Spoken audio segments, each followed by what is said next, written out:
मित्रों, मैं विवेक और इस समय हम लोग जो है मगहर में हैं और मगहर में जो स्थान है ये है सदगुरु कबीर साहब निर्माण स्थली। तो ये जो प्रवेश द्वार इसका बना हुआ है आप लोग देख सकते हैं, प्रवेश द्वार है और हम लोग यहाँ पर जो है एंट्री कर चुके हैं। हम लोग थोड़ा सा देखते हैं क्या कुछ खास है। यहीं पर यही वो स्थान है जहाँ पर कबीर साहब ने अपने देह का त्याग किया था। ठीक है, हम लोग आगे चलते हैं और देखते हैं।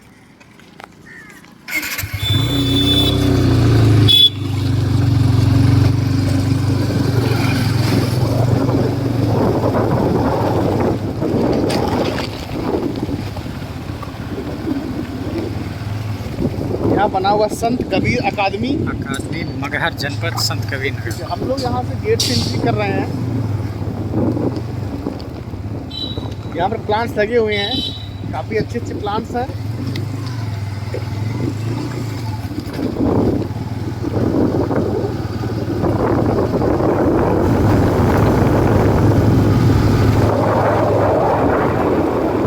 और ये स्थान जो है बहुत ही शांत माहौल है इसका, और ये स्थान उसके लिए भी कुछ खास ही है।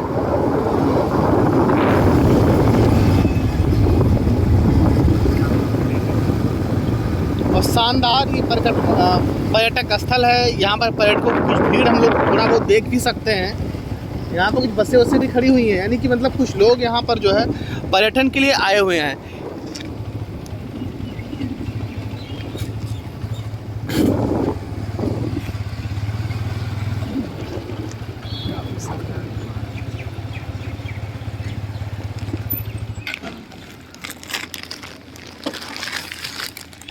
और यहाँ पर बच्चे जो है टूर के आए हुए हैं और ये स्थान अद्भुत है भी, टूर के योग्य है, बेहतर है। हम लोग अंदर चल के देखते हैं।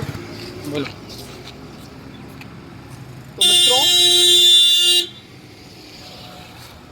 मित्रों जैसा कि हम लोग इस समय मगहर में हैं और मगहर में जो स्थान है ये वही स्थान है जहाँ पर कबीर दास जी ने अपने देह का त्याग किया था। हम लोग कबीर दास जी के बारे में जानते हैं, हमने हिंदी की बुकों में उनके बारे में पढ़ रखा है। ये वही कबीर दास जी हैं जिनका जन्म 1398 ईस्वी में बनारस के निकट काशी में हुआ था और उन्होंने अपना जो देह त्याग किया था वो आकर मगहर में किया था। आइए दिखाइए।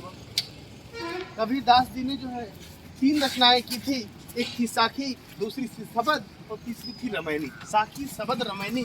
और इनके तीनों जो ग्रंथ हैं उसको इन्होंने जो नाम दिया था वो बीजक नाम दिया था।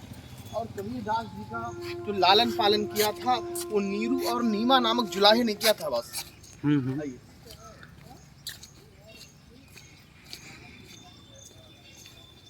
देख सकते हैं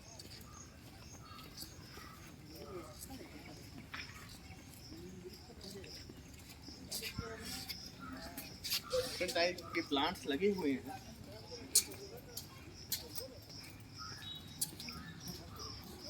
बस ये पैक्ड है।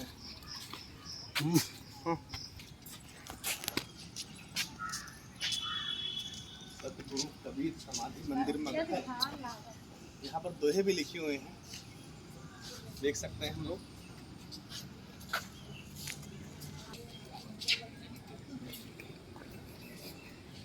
यहाँ पर साफ सफाई का जो है कुछ ज़्यादा ही ख्याल रखा गया है, साफ सफाई पर्याप्त है। आइए।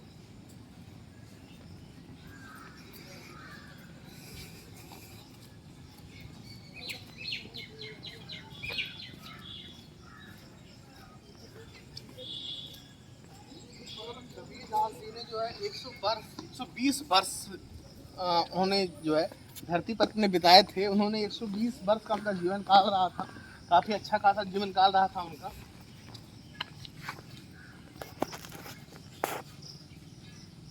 और बहुत ही ये शांत लोकेशन है जहाँ पर हम लोग आकर जो है घंटों यहाँ पर बैठ सकते हैं और आनंद ले सकते हैं शांति का भी, क्योंकि शांति आजकल के समय में किसी को मिलती नहीं है। और शांति का जो जगहें हैं बहुत कम है। शांति की जो जगह है बहुत से समय वो बेहद ही कम है। इंसान आजकल भाग दौड़ भरी ज़िंदगी में जो है उसको टाइम नहीं है शांत रहने के लिए, क्योंकि शांति वाली जगह है। हम लोग यहाँ पर जो है शांति से कुछ पल एंजॉय कर सकते हैं।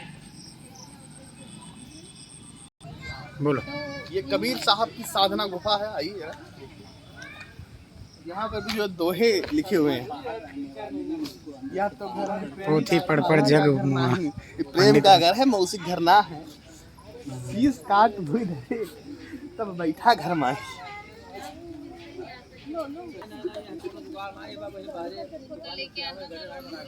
इसको देखिए, दोहे लिखे हुए हैं, गुरु गोविंद दोनों खड़े, काके लागू पाए, बलिहारी गुरुदेव की, बहाने गोविंद दियो बताए। पोथी पढ़ जग मुआ, पंडित भया न कोई। पढ़ जग मुआ, पंडित भया न कोई, ढाई अक्षर प्रेम के, पढ़े सो पंडित होए। लिखा हुआ है, संत कबीरदास जी की समाधि का निर्माण मगहर के राजा वीर सिंह बघेल एवं मजार का निर्माण मुस्लिम सरदार बिजली खां ने कराया था।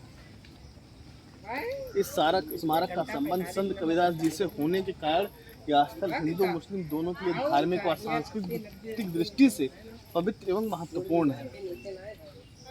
कबीरदास जी एक महान संत, कबीर और समाज सुधारक थे। उन्होंने तत्कालीन समय में हिंदू एवं मुस्लिम दोनों धर्मों में व्याप्त रूढ़ियों, आडंबरों एवं प्रथाओं पर अपने दोहों तथा कविताओं के माध्यम से कुठाराघात कर धर्म पर सुधार का प्रयास किया। इनके जन्म के विषय में ऐसा कहा जाता है कि नीरू और नीमा नामक जुलाहा दंपत्ति को एक नवजात बालक वाराणसी स्थित लहर तारा तालाब के किनारे सन 1398 ईस्वी में मिला था, जिसका नाम बाद में उन्होंने कबीर रखा।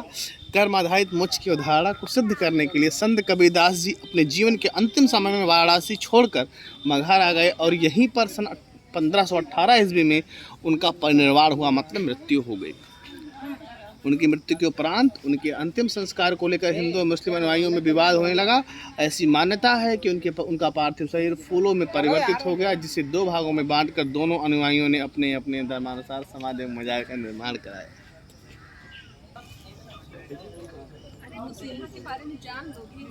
और लोग